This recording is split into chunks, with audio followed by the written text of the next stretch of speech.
Hello, everyone, and welcome back to another episode of Hawks Latest, your number one source for news, updates, rumors, opinions, and you guessed it, the latest and the greatest regarding the Atlanta Hawks. I'm your host, Zach Langley, aka Langley ATL, and today we're going to be breaking down some big headlines regarding Atlanta's coaching staff.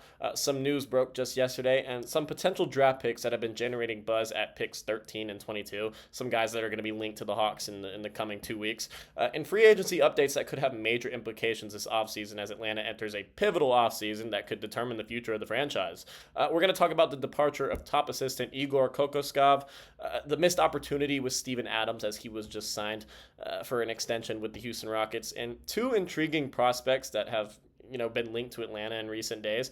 Carter Bryant out of Arizona and Hansen Yang out of China, who are, they've both been gaining traction at 13 and 22, whether that be a trade-up situation or they fall into Atlanta's lap. So buckle up, Hawks fans. There's going to be a lot to unpack. And so without further ado, let's jump right in and start with a significant development out of the Hawks coaching ranks. Igor Kokoskov, the top assistant coach under Quinn Snyder this past season, is officially leaving Atlanta. It's a big blow to the coaching staff as Kokoskov is a genius offensive mastermind who has really helped with the offensive schemes in Atlanta over the past couple of years. So he's actually leaving to head back overseas to take the reins as head coach of Anadolu Efes.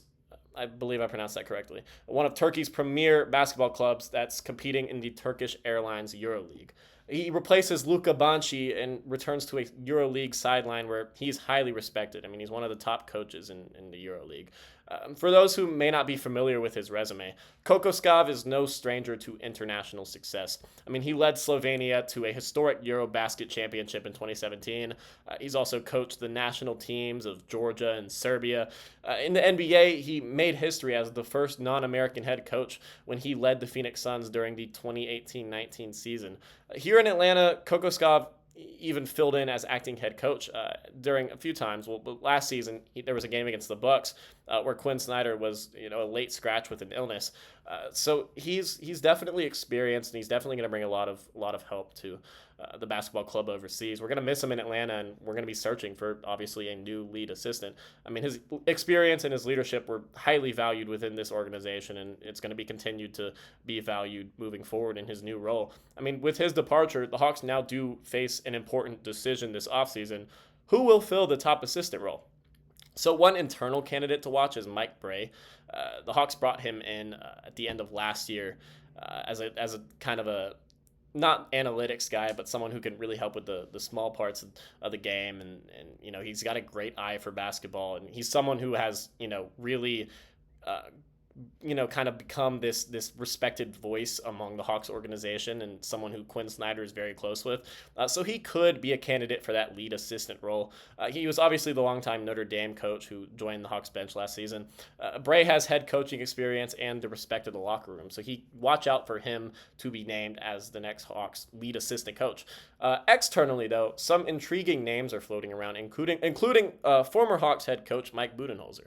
While Budenholzer is more likely holding out for another head coaching role somewhere, it wouldn't be shocking if he did at least entertain the idea of a high-level assistant gig, especially in a familiar environment. I mean, he's worked with Quinn Snyder before, except, obviously they would be flipping roles. But it could be something where it's like he had a bad time in Phoenix. His head coaching days might be over. He might be ready to take over an assistant role. And I mean, he would fit in great right here. I mean, he knows everyone in this organization, and he's very well respected as an incredible head coach who he's very educated on the ins and outs of the game, and he'd be someone who could really impact the development of some of these young guys that Atlanta's moving forward with as their core. I mean, regardless, this is a pivotal staff move that could shape the tone of next season. So just be on the lookout. I mean, the Hawks could answer this question in the coming days, to be honest. I mean, they don't want to go long without a lead assistant coach. So now we're going to move on to free agency.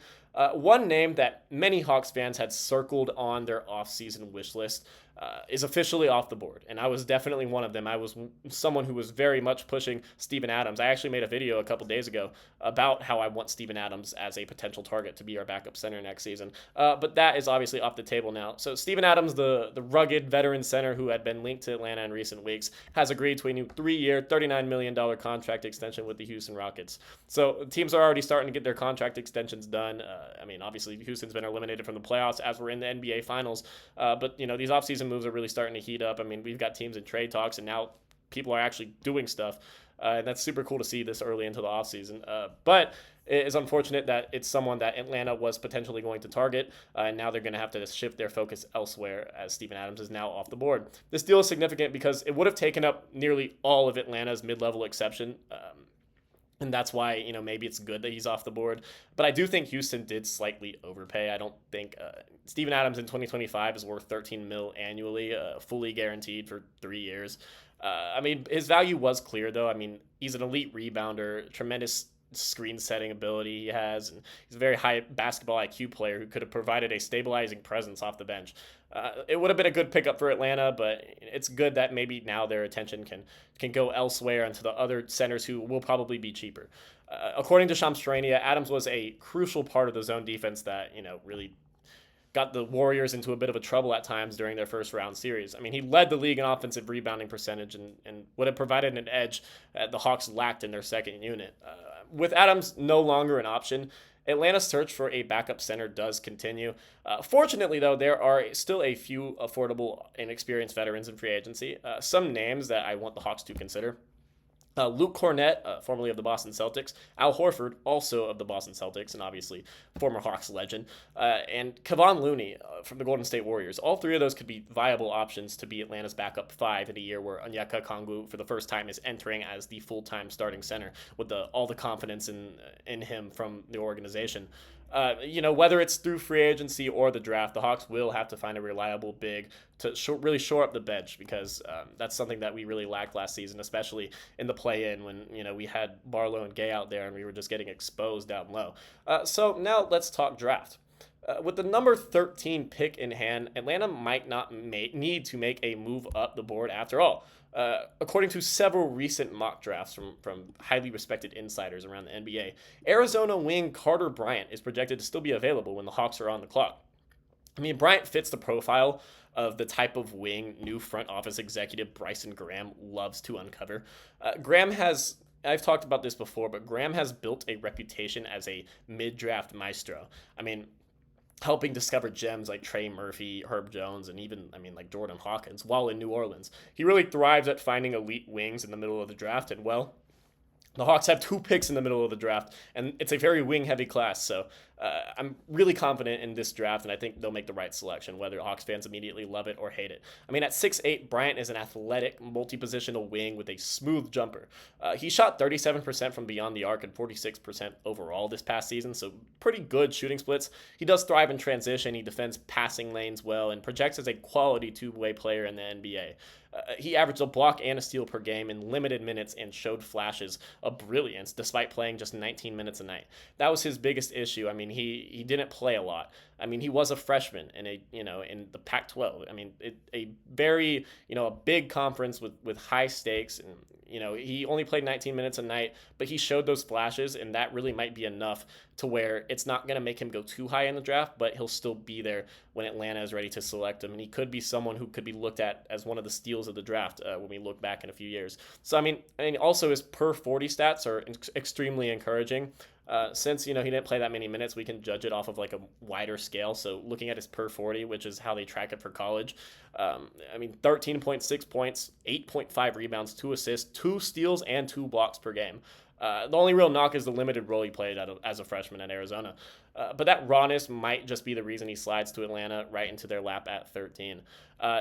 His defensive numbers are ridiculous, really. I've downplayed it a little bit, but having a steal and averaging a whole steal and a whole block and only 19 minutes a night is incredible. And he's a great rebounder for his size. He's obviously not a little dude, but he's 6'8", averaging as many rebounds as he did. Almost as many rebounds as points if we were looking at his real minutes, but in his per 40 minutes, 8.5 rebounds.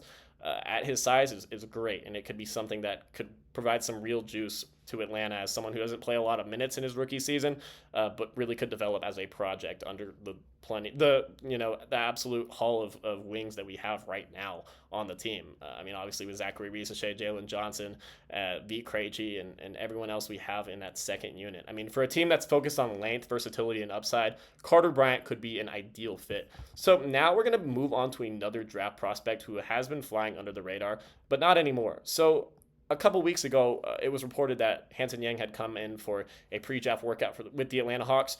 That was not true. It's been corrected that he actually came in for a draft workout yesterday.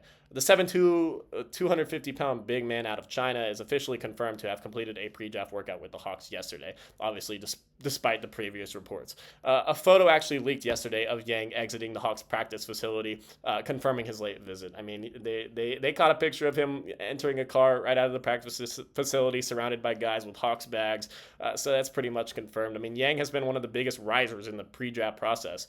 His showing at the NBA Draft Combine obviously turned heads, and he's drawn some lofty comparisons, most notably to Nikola Jokic, though a more realistic comp might be Isaiah Hartenstein, which is still a very good career objective. I mean, to become a starting caliber center on a championship team, I mean, that's a pretty good comparison for a guy who's originally wasn't supposed to be drafted, but throughout this whole process, he is really becoming a guy who could go in the top 20. Hopefully, he's still around at 22. But I mean, here's what sets him apart.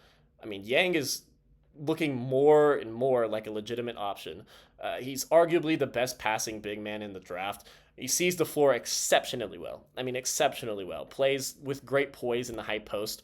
Has the ability to anchor an offense through ball movement. I mean, he was also an elite shot blocker with great timing. I mean, obviously at his size, it's kind of hard to not be an elite shot blocker, but he really proved that he has that skill. It's not just that he's a giant dude. Although he's not the quickest laterally and he will need some time to adjust to the NBA pace, it's something that the Hawks could take a swing on and still sign a backup center and let Yang just really develop as a second-round rookie would. I mean, at pick 22, Yang is probably going to be there. He may not. Some team may take an absolute flyer and bank on potential, but if he's there at 22, the Hawks should consider him, especially with their need for obviously the backup center and the flexibility to take a swing on a high upside project. If the Hawks can pair Yang's upside with the security of a plug-and-play guy at 13, like Carter Bryant potentially could be, that is a successful draft night and honestly kind of the ideal 13 and 22 for me. So to recap, Igor Kokoskov's departure opens a major coaching vacancy.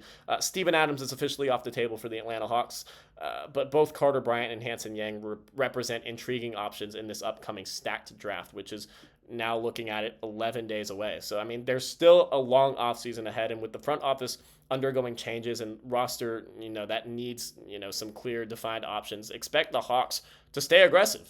This whole offseason is going to be super fun to watch, and I'm ready to cover it all here on Hawks Latest. So what do you guys think of Igor's departure? Would you take Carter Bryant at 13, or would you consider trading up for him? Or, I mean, would you swing for Hansen Yang at 22 if he's still there? Let us know your thoughts in the comments below. Don't forget to like, subscribe, and hit that notification bell so you don't miss a single update here on Hawks Latest. We're going to be pumping out videos every single day like we always have been doing. So until next time, I'm Zach Langley. Thank you guys for watching. I'll see you next time.